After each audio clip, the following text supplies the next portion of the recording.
dito. Saka hanapin ang online registration tab para sa Bagong Pilipinas Presidential Action Center. Pindutin ito para makita ang available na government services. Piliin ang serbisyo na iyong kailangan mula sa listahan. I-upload ang requirements ng serbisyong kailangan mo. Pumili ng petsa at oras kung kailan nais pumunta sa Bagong Pilipinas Presidential Action Center. I-submit na ang iyong application at bigyan ng pagkakataon na ma-review ang iyong isinumiting requirements. Hintayin ang QR code para sa kumpirmasyon ng iyong schedule. Makakatanggap ka ng text message para malaman kung naaprubahan ito. Sakaling hindi ito maaprubahan, makakatanggap ka rin ng text message para ipaalam ang kulang na requirements sa kasubukang mag-register ulit. Kung nakatanggap na ng kumpirmasyon, maaari nang pumunta sa Bagong Pilipinas Presidential Action Center sa napiling schedule, dala ang QR code at ang mga isinumiteng requirements. Huwag kalimutang dumating sa itinakdang araw at oras ng iyong appointment. Pinapaalala rin na siguruhing may kumpirmadong schedule bago pumunta sa Bagong Pilipinas Presidential Action Center para maiwasang magpabalik-balik. Simple at user-friendly ang pagpapa-appointment dito. Kaya wag nang mangamba dahil sa Bagong Pilipinas Presidential Action Center, tulong ay abot kamay na. Sa patuloy na pag-aati ng balita at pagbibigay serbisyo publiko, kinilala ng prestiyosong Asia Pacific Broadcasting Plus Awards 2025 ang galing at dedigasyon ng Radyo Pilipinas.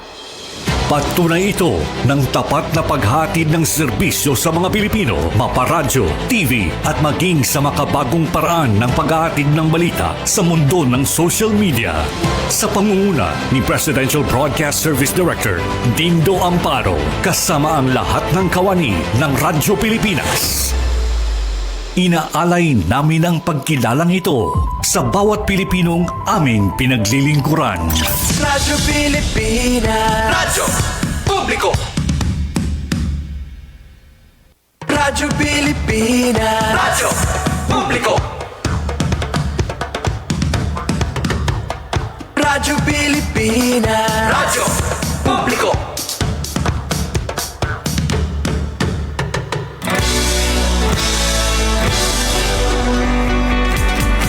Mahalagang mga balita, napapanahong impormasyon.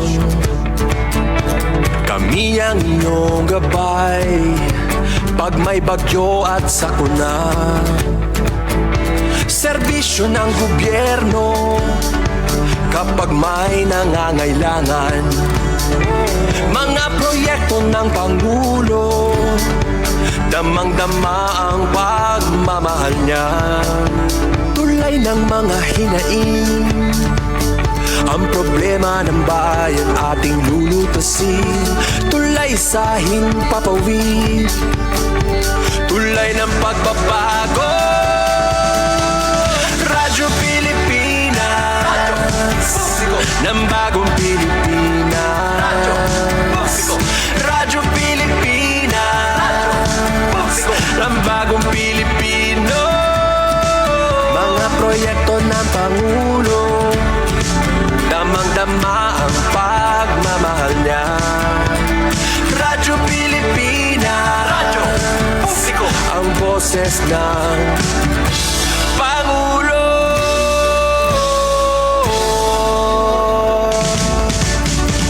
Karamay nyo kami, kahit malayo man kami nakakarating. OFW magsasaka, buhay ay iba't iba, san mang lugar ng bansa natin. Tulay ng mga hinaing, ang problema ng bayan ating lulutasin. Tulay sa himpapawid, tulay ng pagbabago. Radyo Pilipinas, Radyo Publiko, ng bagong Pilipinas. Radyo Publiko, Radyo Pilipinas, Radyo Publiko, ng bagong Pilipino. Mga proyekto ng Pangulo, damang-dama ang pagmamahal niya. Radyo Pilipinas, Radyo Publiko, ang boses ng Pangulo.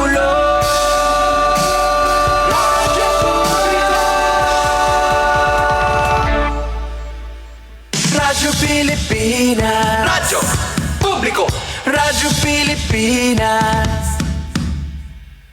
7 minutos, 7 minutes ang naglabay sa alas 4. Maupay naman nga kulup sa iyong tanan, mga kabarangay, kumusta na kamo? Welcome din sa nato na programa Billboard para yan na nga Lunes. Fiesta Oficial, tungod kay Summer Day. Agosto 11, tuig 2025.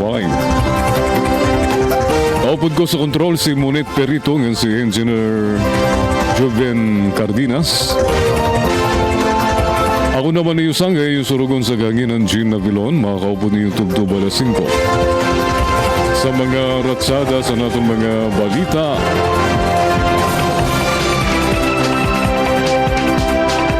unom nga mga planeta ang maglilinyahay. Makikita niyo durante san kagabihon sa kalangitan yan nga bulan san Agosto siring san pag-asa. Unom nga mga planeta ang makikitaan niyo nga nakalinya durante san kagabihon sa kalangitan sa yan nga bulan san Agosto. Sigun sa Philippine Atmospheric, Geophysical and Astronomical Services Administration PAGASA. Tinikangan kakulop nga adlaw Agosto 10 sa kagahon nga kalangitan makikitan ang planetary alignment nga naglilinya ang Saturn, Neptune, Uranus, Jupiter, Venus nga Mercury. Siringsan pag-asa kakulop nga adlaw. Ini nagdugang nga buwas Agosto 12 ang planeta nga Venus nga Jupiter ang magtatarakin alas 2:39 san kulop. Yan ini ang malinya sa sugod man nga right ascension alas 4 san kulop. Din maagi ang Venus 11:51.6 ngadto sa sur san Jupiter. Ini nga planeta ang may mumutang sa Gemini. Ida san Venus nga makikitan mahayag sa magnitude negative 4.0 yan Jupiter sa magnitude negative 1.9. Pinagi sining events nga may tatabo sa presensya san adlaw.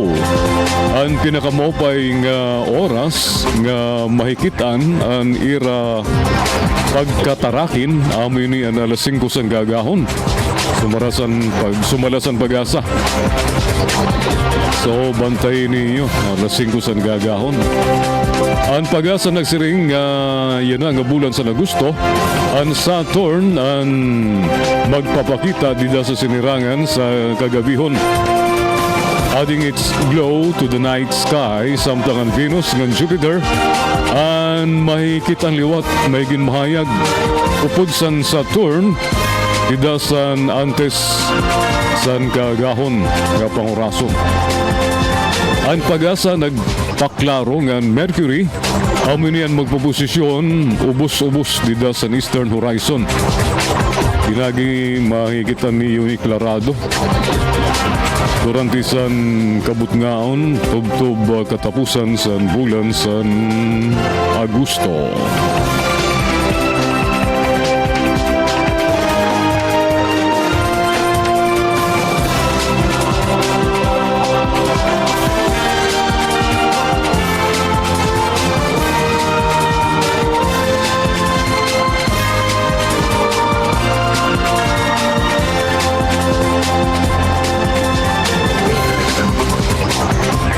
Sa iba pa natin nga mga balita, si Pangulo Marcos ang nag-welcome San Miguel Corporation boss si Ramon Ang.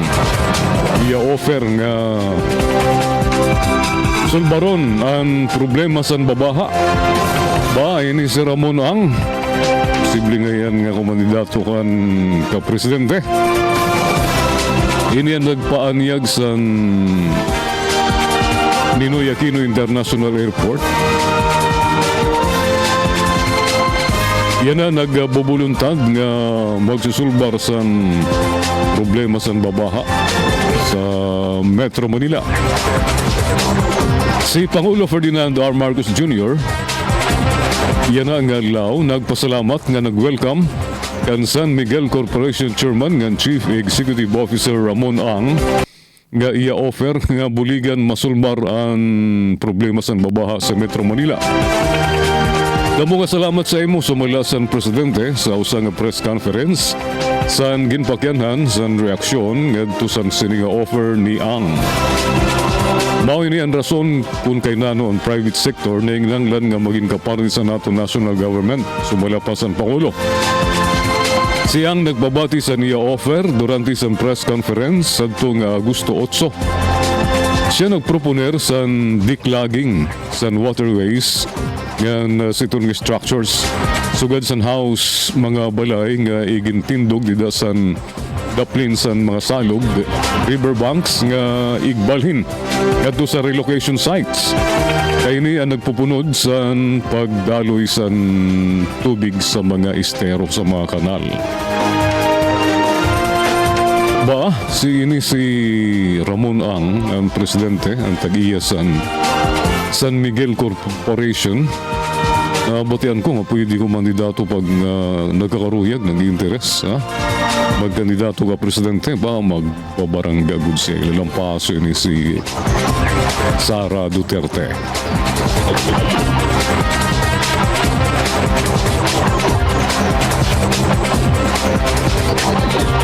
Pero maungod na siyang ang iya bilyones nga iya ginpadako pag-invest sa mga negosyo huhugar lang niya sa politika tapi kinagod pulo na lang katuig presidential election na.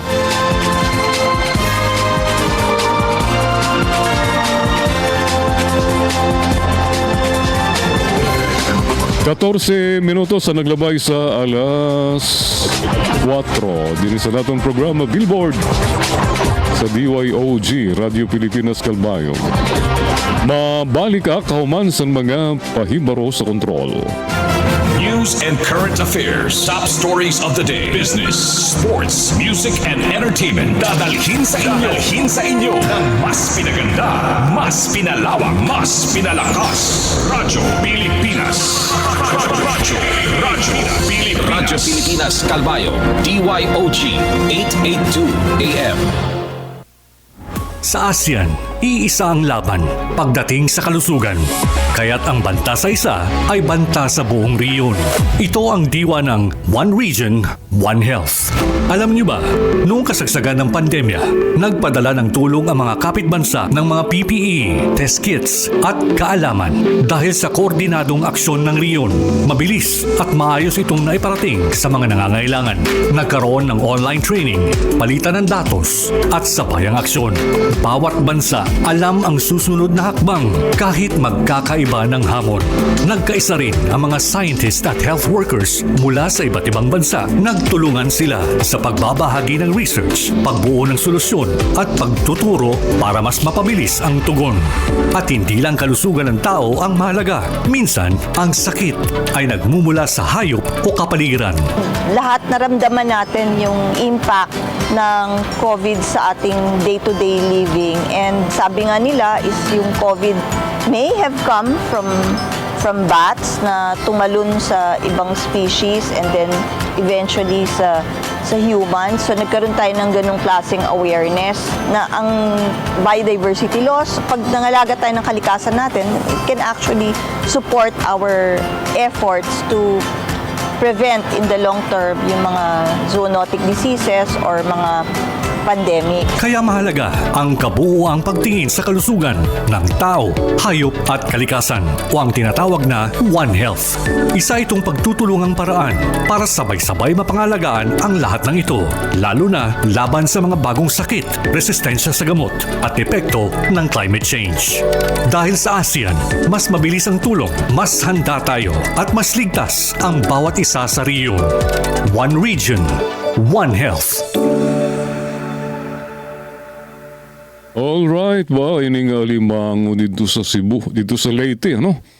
Purple color, ang color sa sining limango sa Leyte. Purple o color ubi. Adi naton balita san sini. Nga urusahon nga alimango sa Leyte. Agaw pansin sa mga tao ano sa klase sa alimango sa Digyo Island sa Leyte tungod saan kakaiba sini nga kolor nga purple o ubi. Kumusta naman ada ang rasa sini? Sa naglabay nga episode sa biyahe ni Drew, ginsisiring nga mahikitan sa Digyo Island nga usa sa ginatawag nga 4 islas. Ang kakaiba nga alimango nga kung tawagon alikway tungod sa matingkad makulor sining dagway kulor nga ubi. Ungay sa luto san alikway ang mala relyeno may palaman nga may gata ngan ginupdan liwat san luya. Kung maupay man sa pagitasan alikway, kumusta naman ada ang rasa kung naluto na? Sanglit pamatiyan na lang nining kan Drew. Dito naman tayo sa pagkain may kakaibang kulay. Sa Digyo Island na isa sa 4 isla sa Leyte, meron daw alimango na hindi pangkaraniwan ng kulay. Nakakita na ba kayo ng alimango na purple o lila ang kulay? Ang tawag nila rito, alikway. Kung titingnan, matingkad ang pagkakulay ube ng alikway. Halaya na may sipit ng peg. Kung maganda sa paningin, kamusta naman kaya ang lasa ng purple crab ng Digyo Island? Kapag hindi pa naluluto, sila ay color purple. Ube crab! Pero pag luto na sila, pula na sila. As expected. O color pula na ngayon basta naluluto na. Pero parang kakagraduate lang nila at meron silang titulo. Hindi ko alam kung kasama po ba yan. Parang meron yatang laman. Yung laman ng crab with coconut. So, binubuksan pa ba ito? Ayun, bukas na po. So kumbaga parang sinastuff na po siya. Sinastuff na siya para siyang relyenong crab. Okay, mawag to ang alimango sa Leyte. Kulor ubi siya, pero kung luto na, pula. Nga na kinano ba ang bulan sa gusto gintutuhan nga Ghost Month? Daw mo siguro ang mga white lady nga makikita.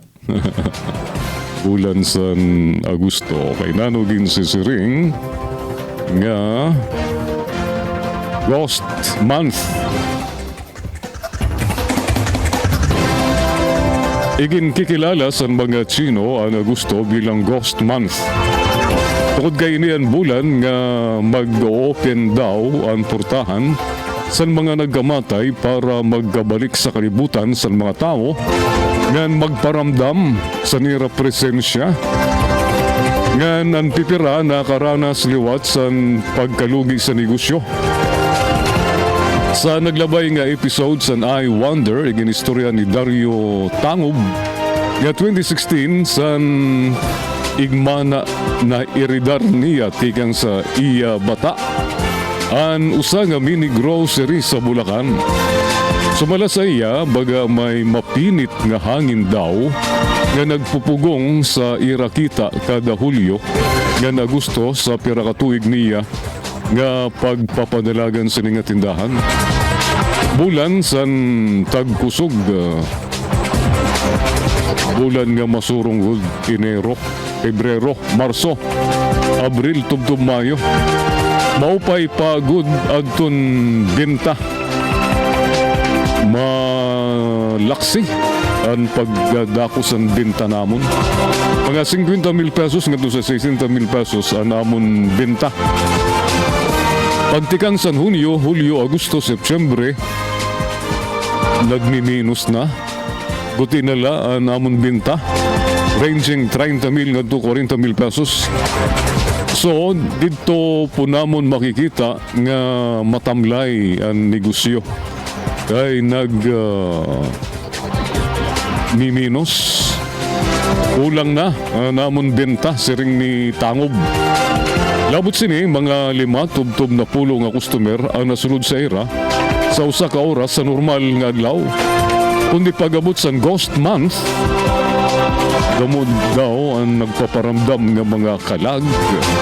Tulo tubtob 5 nga customer nala ang nasulod ba? Ginpupugngan sa sini nga mga kalag ang pagdaop sa nira mga customer nga mapalit sa era tindahan. Tungod sini, nagsasaboy siya sa nasin para mahilikay ang iya negosyo sa malas nga magraot nga enerhiya, nga magraot nga espiritu para maiwas. Nagsasabrag siya sa nasin. Ang gusto, maugod ang ginobserbahan distrikto sa Filchi community tungod kay sira nagpibinsar. Ngayon, ikapito nga bulan sa lunar year, mauan panahon diin adton mga kalag ang nagkakalakat sa kalibutan. Sanglit nga ni, in fact, damo nga mga economic activities ang nauulang. Ngayon, nagpupugong pag damo sa binta sa tindahan tungod sa Ghost Month. Paramkam durante sa Agosto, Ghost Month, may damo nga mga investments ang napupugngan ngan dagko ang nagagastos partikular dito sa luxury. Ang mga tao ang nagliligay hiunong sa paggastos tungod kay sara nagbipinsar nga diri maswerte, malas ang ini nga bulan. Siring ni Dr. Alain Santos, CPA, Department Chair sa UST Department of Economics. Basar sa pagtuod Budismo, minsan na nga nag-iinop ang tangkod nga alagad ni Buddha nga si Mulyan nga ginlalamon daw sa kalayo sa impyerno ang mga kalag san iya nanay. Nga mata si Mulyan nga putos san kahadlok, kasubo ngan pangulila. Sanglit siya nag-offer san pagkaon ngan nag-ampo para sa kalag sa niya nanay. Tungod sa sakripisyo ni Mulyan, gintutuhan nga napalaya ang kalag sa niya nanay tigang sa kalayo pakadto sa kahayagan. Dinhi nagtikang ang pagtuo nga nabalik sa kalibutan sa mga tao ang mga kalag kada Ghost Month umulan sa Agosto. Isplikar naman sa Feng Shui expert nga si Johnson Chua ang Ghost Month ang nagtitikang sa China. Ka-actual nga ginatawag nga Ghost Month Festival nga diri makaharadlok. Ini ang bulan sa pagdumdum ngan paghatag katalahuran sa mga kalag. Dini naman sa aton, Nobyembre 1 ngan 2. Kaparte ini sa aton pagtigaman sa kalagkalag, All Saints Day and All Souls Day. Aton paghatag saludar naton sa mga nagkamatay naton nga mga kabungtuan, mga kapag-anak or sa mga loved ones naton, mga minahal sa kinabuhi. Pero ang Ghost Month Festival kasi usalay ni kabulan nga festival nga kundiin ginabrihan atong ginatawag Gate of Hell para tawagon ini nga Gate of Underworld. Ayaw niyo pinsara nga ang impyerno, ang hell, mawan impyerno. Ang hell, pareho ini sa underworld o sa kaluyo nga kinabuhi, siring ni Chua.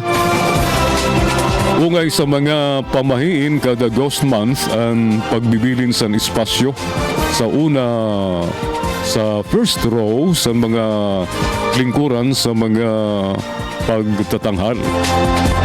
kung may ada daw dumuaw nga mga espiritu tungod kay siring nga naton nga Ghost Mountain Festival, napakaduluwat ang mga espiritu sa aton. So kung adto sira, at least hatagi ang first row o first 2 rows o first 3 rows para sa ira nga makalingkod. Allotted ini nga malingkuran para sa mga kalag. They can either bless us or maybe they curse us, siring ni Chua. Usa pa nga pamahiin ang pagsasampay sa dugnit sa gabi. Kung may sampay kam sa gawasan balay, kasabot niyo, in-offer niyo iton sa ira. Sabot sa mga kalag, in-offer ini nga mga sinampay nga mga dugnit sa ira. Sa anglit, nag-attract kam. Nag-iimbitar kam sa mga kalag nga sumulod sa iyo balay. Ila panguhaan niyo para diri ka sudlan sa mga kalag. Magsisirom na nga ni panguhaan niyo mga sinampay nga mga bado sa iyo gawa sa iyo balay. Mahingalimtan nga niyo iton, mapapansin iton sa mga kalag nga papasulod niyo sira sa iyo balay. Ang karingasan naman sa wind chimes nga iginsasabit sa mga purtahan bilang palamuti. Nagtitikang sa calling of the spirits sa tuno nga panahon kundiin usang Taoist priest ang may kaput san bagtingan para tumawag sa mga kalag. Nagsusunog liwat ang mga Chino sa mga papel nga kotse, cellphone ngan balay nira nga alay.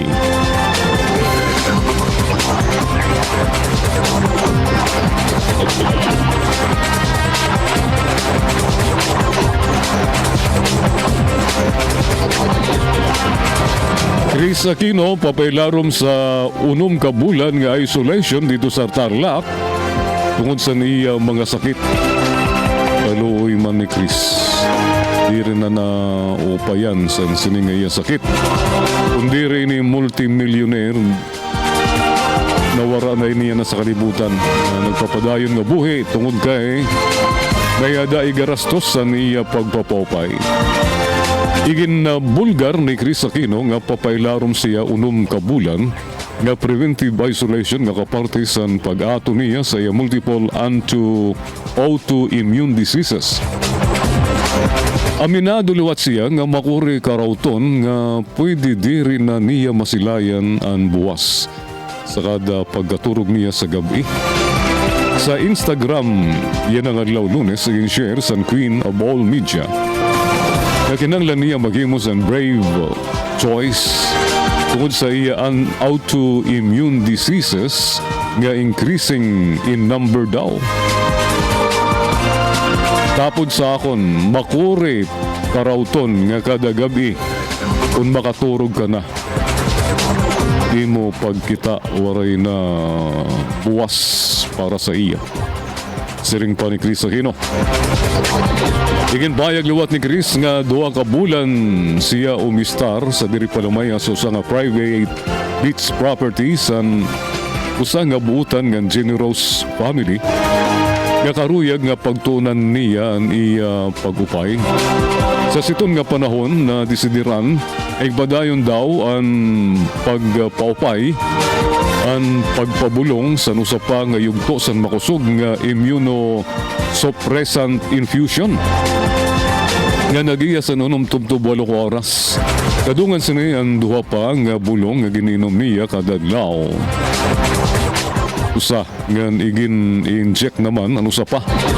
Kung sa nasabi nga pagbulong magiging totally wipe out daw ang iya immune system, sanglit kikinahanglan niya nga mag-isolate sandiri mahamubo sa 6 ka bulan. I will live in our compound in Tarlac. My kuwangko cousins and I fondly call it Alto. Siring niya, please continue praying. Kailangan na kailangan ko. Sumalapakan Chris Aquino.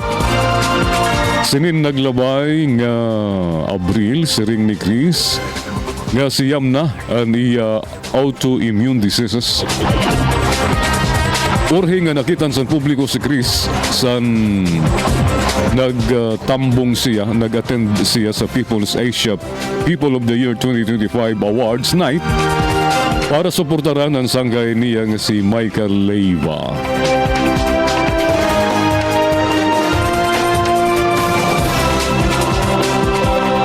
...32 minutos na naglabay sa alas 4. Mabalik ang kasanggayan. Uman sa naton mga paybaro sa kontrol.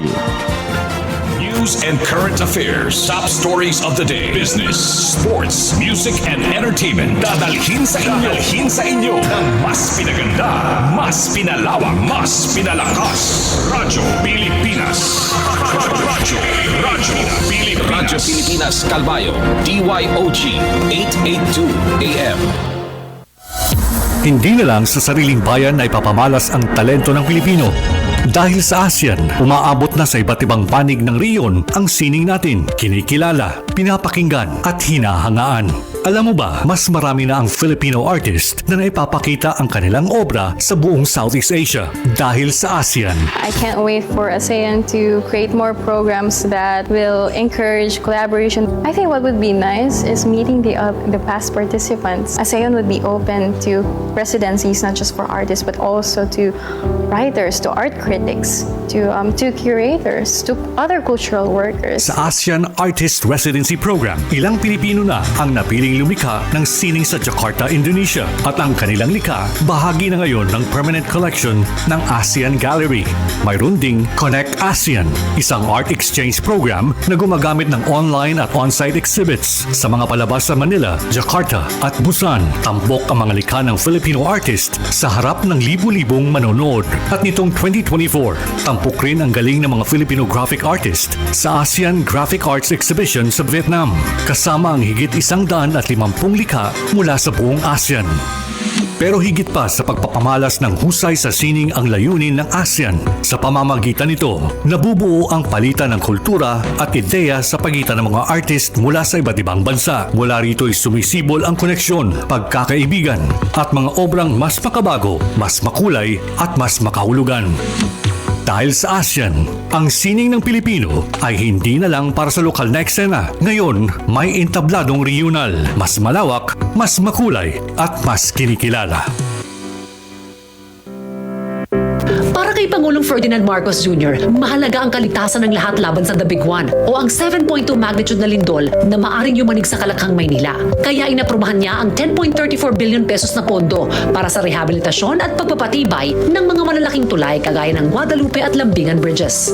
I once again call on the NDRMC and all other concerned agencies and the LGUs, always our first responders, to continue working together to develop innovative solutions that are science-based, that are sustainable, and are future-ready, and establish clear guidelines for more effective disaster response. Sa bagong Pilipinas, pinatitibay ang mga proyektong infrastruktura upang makaiwas sa trahedya. Alright, padayon dito sa datong mga balita, mga maestra. Pag hirot ka mo paghatag sa bagsak nga grado sa iyong mga estudyante sa high school tingali kang bulsan. Usa nga maestro patay ginpusil sa iya estudyante nga iya ginbagsak ang grado. Iginamin sa usa nga estudyante ang iya pagpatay sa iya maestro, sa iya sir. Kauman daw siya tagan sa bagsak nga grado sa Balabagan, Lanao del Sur. Ba, grabe ano. Mga kabataan yan mga violente na. Tigda lang mabuno sa imo, tigda lang mapusil. At ito lang estudyante. Nakipag-break sa iya. Dito sa Misamis, sa Dunga Huives, ginpusil. San ginbrikan nga lalaki. Ginpusil san sini nga lalaki ani ex-girlfriend. Nga di rin na namamansin sa iya, ginsampit niya dito sa Misamis nga hampang dawkit. Waray pansina san babae ginpusil san sining ulitawuhay. Kauman niya pusilo na niya ex-girlfriend nagpusiliwat sa iya kalugaringon na patay. Yan na naman, usang grade 10 student nga waray maka-enroll sa grade 11 kay gintagan bagsak nga grado sa niya maestro. Ginpusil niya.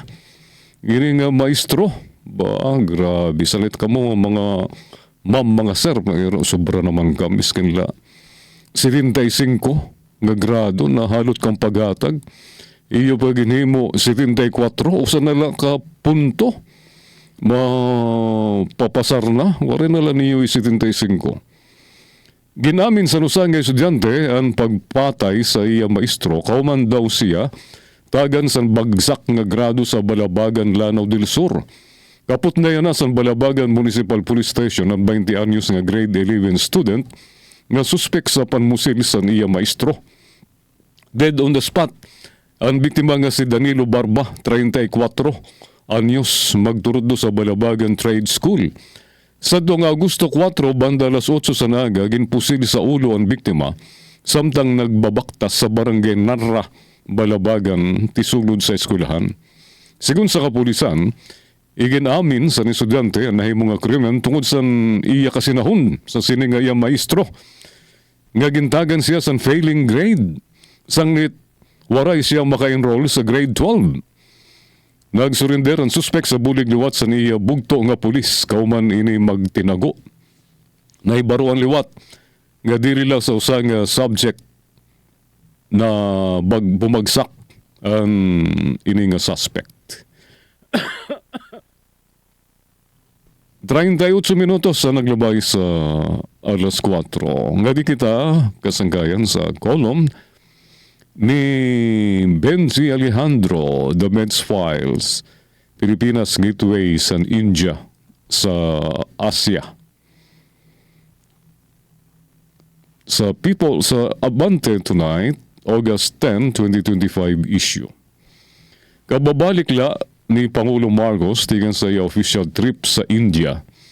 Sigun sa presidente, ada sa bagong nga yugto ang relasyon sa Pilipinas ng India ngayon na ang strategic partners na. Iginbidaliwat sa presidente ang maabot sa $446 milyones nga iya nauli, iya nadara pag-uli din sa Pilipinas ng mga trade agreement ngan mga ginpermahan nga kasarabutan sa usapin sa depensa ngan seguridad. Space exploration, siyensya, teknolohiya, turismo, kultura ngan iba pa. Sa iya foreign policy address sa tubangan sa mga miyembro sa Observer Research Foundation, gintagan doon ni Pangulo Marcos ang igin-share nga panuyo para sa usang nga malaya, open, ngan inclusive Indo-Pacific nga rehiyon, rule of law, supply chain resilience, food security, pag-ato sa terorismo, nga iba pa nga tradisyonal, nga di tradisyonal nga banta sa rehiyon nga maepekto sa bugos nga kalibutan. Sumalakan Professor Romel Banlawi, usa nga security expert, sa radio interview ang strategic partners ang ini nga strategic partnership sabot nga sa Manila nga New Delhi ang ginbabantayan sa China. Ang relasyon sa India ngan Pilipinas ang dekada na ang naglabay nga nangayla nga magpadayon siring ni Banlawi. Ang kakaibala sa sininga biyahe sa presidente nahitabo ini sa panahon nga ang karibalan sa mga major powers ang nagtitikapaso nga ng Pilipinas ang nakikiungay sa umaakto nga bilang major player. Sigun kan Banlawi, usa sa katuyuanan sa presidente sa pagbiyahe ni PBBM sa iya pagbiyahe sa India, mauwan mapahatasan ang defense capacity sa Pilipinas, pinaagi sa pagpalit sa mga military hardware, sugad sa BrahMos missiles, ngan iba pa nga mga produkto nga ginginanglan sa nato nasud. Pabor ini sa India, tungod kay masusulod niya ang Southeast Asia market, pinaagi sa Pilipinas. ang Manila ang Buena Mano o gateway siring ni Banlawi. Ang level up nga relasyon sa duha nga nasud ang nahitabo sa panahon nga ang dilito pag-aragway sabot nga sa Amerika, sa China, ngan Russia ang nagtitikapaso samtang nagluluya ang posisyon sa Estados Unidos sa global arena resulta sa global tariff ni Trump. Sa luyos ini nga mga panitabo, diri naundang ang mga pitad sa Washington, Brussels, London, ngan iba pa nga mga western countries nga balabgan o i-choke ang supply chain sa pagkaon pinagi sa economic sanctions kontra sa Russia. Ang rason, ginatake sa Russia ng Ukraine, lugod na piktaran ang food supply chain. Para masulbar ang food crisis, nagpatupad sa economic sanctions laban sa Russia. Pero ang ungod, ang nagpupulos nga nakita sa economic sanctions laban sa Russia, mao ang mga multinational companies tigang sa Amerika, ang mga kaalyado nga nasod sa Europa. Pareho nala sa liquefied natural gas, LNG, nga tigang sa Russia. Damo nga mga nasod dito sa Europa, ang naglalaom sini, kundi tungod sa sanctions na piritan ang mga taga-Eastern Europe nga magpalit sa LNG na tigang liwat sa Russia sa mga kumpanya nga kontrolado sa mga sindikato tigang sa Western countries. Waray mapagpipilian ang mga nasod sa Europa kundi pumalit sa mahal nga LNG. Diri la madiskaril ang negosyo ng industriya sa rehiyon. Dito naman sa rehiyon dinhi naman sa rehiyon sa Asia ngan Pasifiko, aktibo ang Washington ngan mga kaalyado sini sa pagkumbinser sa mga nasod kaupod na ASEAN ngan India nga magburubligay pinagi sa mga bilateral nga kasarabutan nga waray iba nga tuyo kundi piangon ang ekonomiya sa Russia. Pareho sa China. Ang Russia ang dako ang may bubulig sa pagpaparigon sa food supply ng energy diri la sa rehiyon kundi hasta liwat sa Pilipinas. Ang pangkalibutan nga ekonomiya ang nagdurusa paghihapon tungod sa economic sanction nga ginpapatupad sa Amerika ngan mga kaalyado sini kontra sa Moscow. Diri naundang yana focus naman sa Asia-Pacific region. Agresibo ang Washington sa pagkumbinser sa mga nasod Asyano, ungay na ang India nga umungay sa magpartisipar sa economic sanction kontra sa Russia. Makikita la ang kawadan sa konsensya sa Western nations. Diri bali na magutom ang damo nga mga tao sa bugos nga kalibutan, maidusula ang agenda ang global domination. Sa masunod nga tuig, dinhi bubuhaton sa Pilipinas ang 44th ASEAN Summit. Papartisiparan ini sa mga head of states ngan usa sa mga ginimbitaran mao si US President Donald Trump. Higayon ini san Pilipinas. Pinaagi sa ASEAN nga iba pang regional organization sugad sa East Asian Summit, APEC ngan ASEM nga irehistro ang ira pagdiri sa economic sanctions kontra sa Russia o anuman nga nasod tungod ang magpupulos la mawan mga pipira nga mga nasod nga mawan may kontrol sa supply ngan distribusyon sa pagkaon sa kalibutan. 14 minutos antes ang alas 5, amad to ang kolom ni Benji Alejandro de Benz Files, Pilipinas Gateway ng India sa Asia. Sa payagan, abante tonight. Mabalik kauman sa mga pahibaro sa kontrol. News and current affairs. Top stories of the day. Business, sports, music, and entertainment. Dadalhin sa inyo ng mas pinaganda, mas pinalawak, mas pinalakas. Radyo Pilipinas. Radyo Pilipinas Calbayo. DYOG 882 AM. Akala ko dati, sobrang mahal ng tablets. Pero dahil sa ASEAN, halos zero na ang buwis sa tech imports. Kaya mas affordable na sa mga tulad kong estudyante. Sa digitized custom system ng ASEAN, mas mabilis dumating ang mga learning gadgets. Mas konti ang delay, mas marami ang matututunan. Mas madali na mag-source ng parts at accessories ngayon. Dahil sa trade agreements ng ASEAN, mas mabilis ang cross-border shipping at mas mura ang gastos. Dahil sa mas malawak na internet sa ASEAN, kahit sa probinsya nakakabili na kami ng tech online. At maraming ASEAN-made products na good quality. Abot kaya pa. ASEAN supports local innovation. Meron tayong mga hubs na tumutulong sa mga inventors at startups gaya ko para protektahan ng ideas at gawing negosyo. Hindi ako techie, pero ngayon marunong na ako magbayad at tumanggap ng QR gamit ang phone. Dahil sa ASEAN, mas accessible ang technology kahit sa maliliit na negosyo. Dahil sa digital trade provisions ng ASEAN, mas maraming tech brands online. Nakaka-order ako ng gadgets at accessories na dati ay imported lang.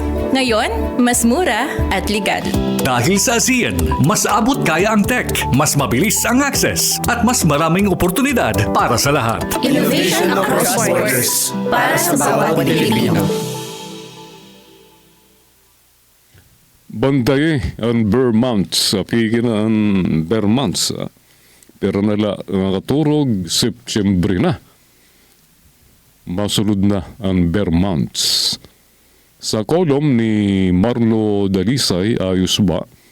Sa payagan Abante Una sa Balita, August 10, 2025 issue, bantayan ang Vermonts.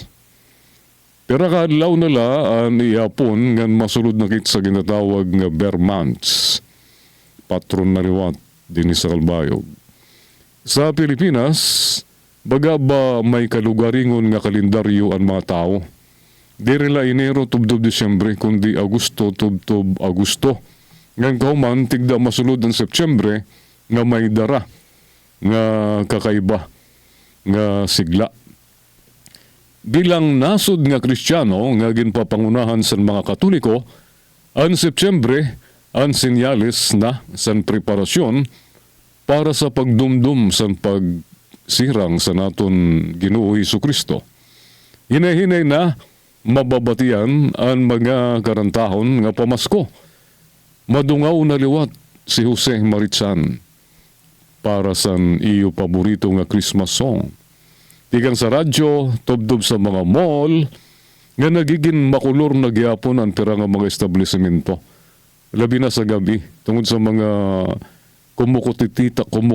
kutitap nga dekorasyon, sa ring pasan amon mga sangkay sa puro, na anapod. Sangit nga ni damo sa aton, ang medyo nawawara ang atensyon sa mga pambansang usapin pagsulod na sa Vermonts. Ang pinsar ang nakatutok na sa mga Christmas sale, 13th month pay, bakasyon, ngan siyempre, mga handaan. Natural naman ini. Pasko ang pinakahalaba nga selebrasyon sa kalibutan para sa mga Pinoy. Pero, sa pariho nga panahon kada tuig, Vermonts liwat, ang ginkakabagsakan sa talakayan sa duwa nga kapulungan sa Kongreso sa pambansang gastusin. Oo, ini atong budget nga magtatakda, kundiin may ngangadto ang salapi san aton nasod sa masunod nga tuig, edukasyon, panlawas, kalsada, ayuda, ngan iba pa. Dida magpapakita na liwat sa niya kaisog si BP Sara sa pagdepensa niya sa budget sa Office of the Vice President, bagaan Rayna nga mag-iisog sa mag-question na liwat nga mga congressman, labi na kung questionan naman niya confidential funds. bagan pasinusino. Yan ay ni nga budget hearing sa Kongreso. Ang pakyana, mapakita da si Inday Sara. Bagan sino ha? Ang problema, kadalasan sa Disyembre pa inahuman, kung saan o abala na ang tanan sa pagpapalit sa panandam, bagong dugnet ng mga regalo. Sa kaurian, di rin ay ninatatagan sa hingpit nga atensyon sa publiko. Yan ang natuig, imbis nga puro plano sa bare months sa nasikasuhon, pwede ba naton dugngan sa espasyo sa aton paminsar ngan oras? Ang pagbamanay sa mga magbaralaod sa pagdalakay sa national budget? Tungod kung dirikit manginlabot, tingali mahinga mata na lakit sa Enero, nga may mga pundo nga nahingad to sa diri prioridad. Diri nga ni naman sa mga programa nga angay unta ginpunduan pero naipipiliw. Oo, aadaan media para mag-report pero iba ang dating kung may upod nga pwersa tikan sa taong bayan. Mas makusog ang mensahe kung may aringasa tikan sa publiko. Labi na sa panahon yan nga malaksi magsarang ang impormasyon sa social media. Hinundumi naton ang Pasko, ang kada tuig naton ginsaselebrar. Pero ang national budget ang may epekto sa bugos na 365 dias sa masunod nga tuig. Kung yan na pala, magbubulag-bulagan kit tingali sa masunod nga Pasko, mas damo pa ang nagugutom kaysa malipayon. Sanglit samtang ginaayos mo ang Christmas tree, ngan gintitirok ang panregalo, maglaan ka gyapon sa pera ka minutos para makibalita. Magpakya na, ngan maghatag sa opinyon. Di rilay ni para sa iyo, kundi para sa tanan nga mga Pilipino nga magbabayad ngan magpupulos o magaantos sa magiging desisyon sa naton mga magbaralaod. Oo nga yan. Sumisingkaw po ang inyong lingkod sa 8 to 9 a.m. Monday to Friday slot.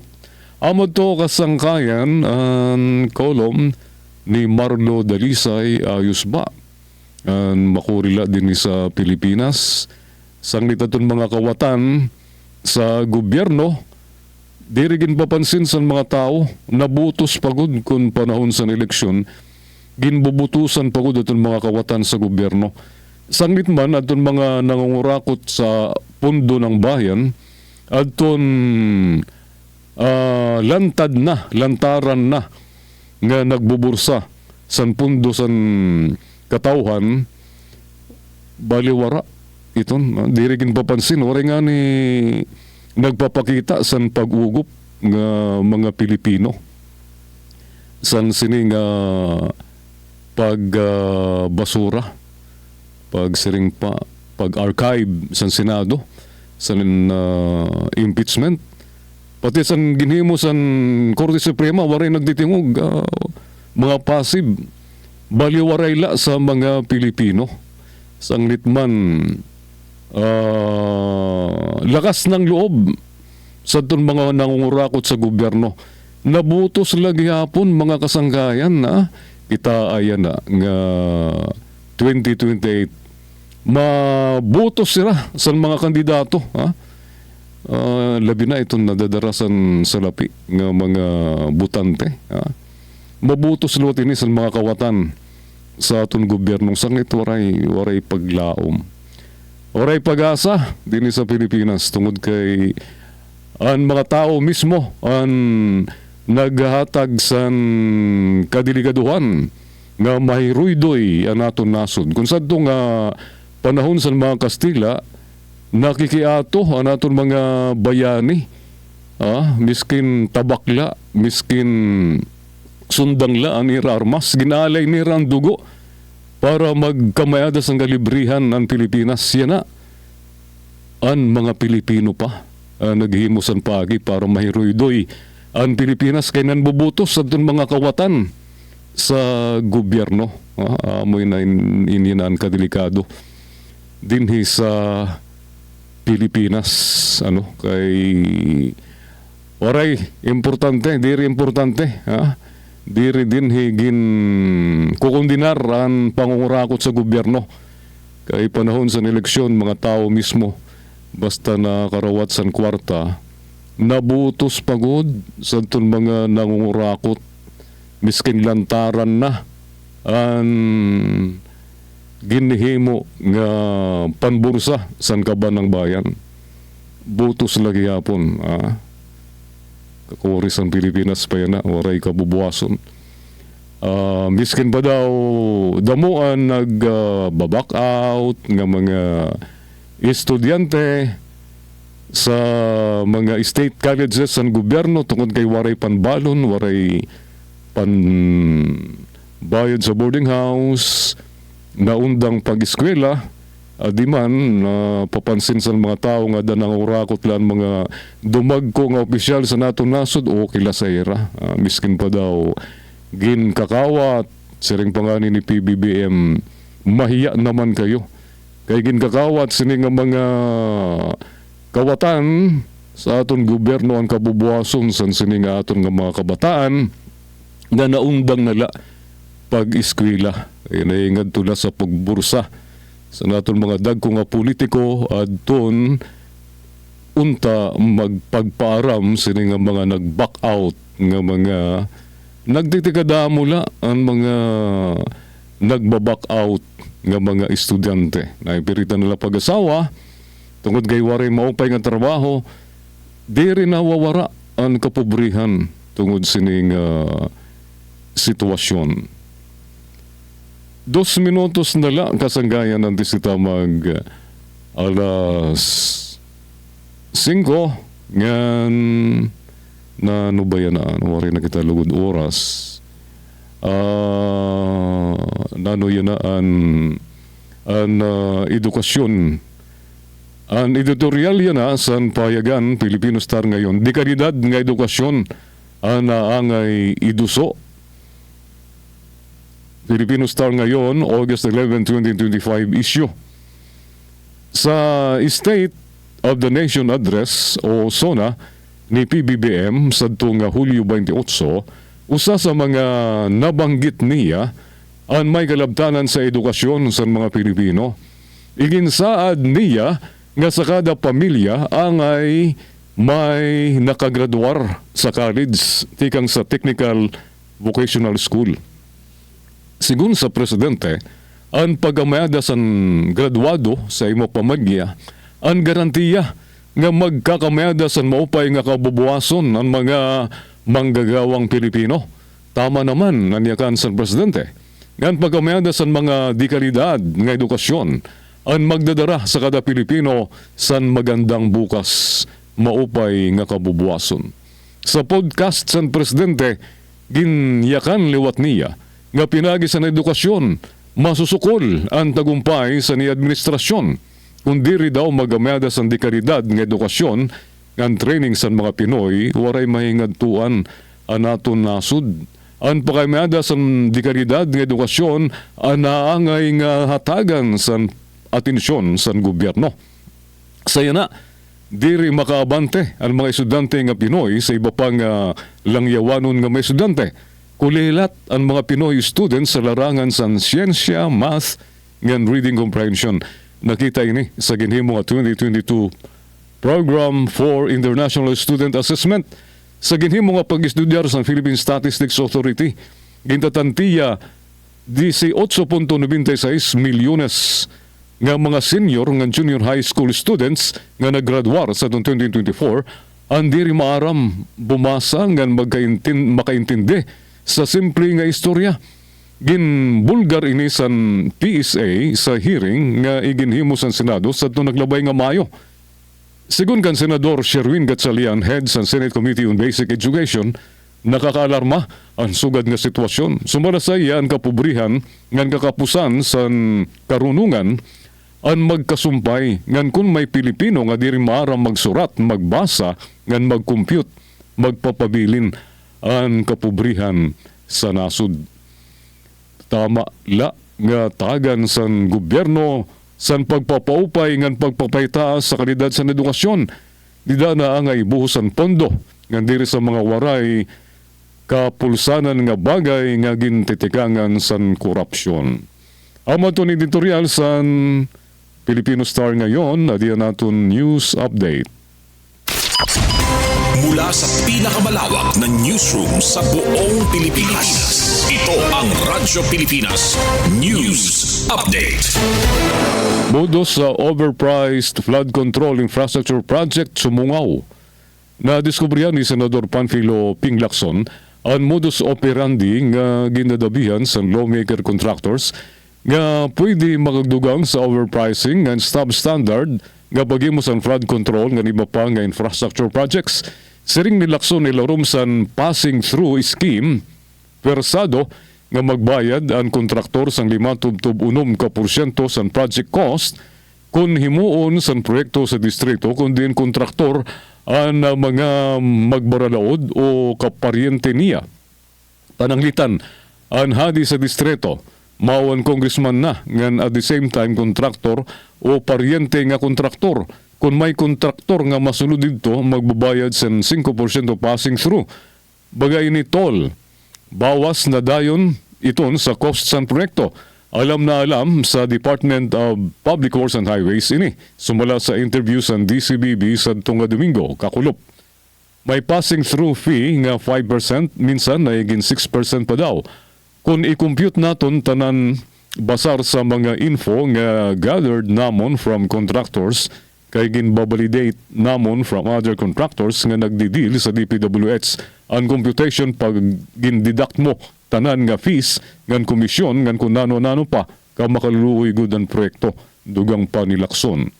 Ang mato aton news update. Gina Vilon, iyutag notisya. Mula sa pinakamalawak na newsroom sa buong Pilipinas, ito ang Radyo Pilipinas News Update.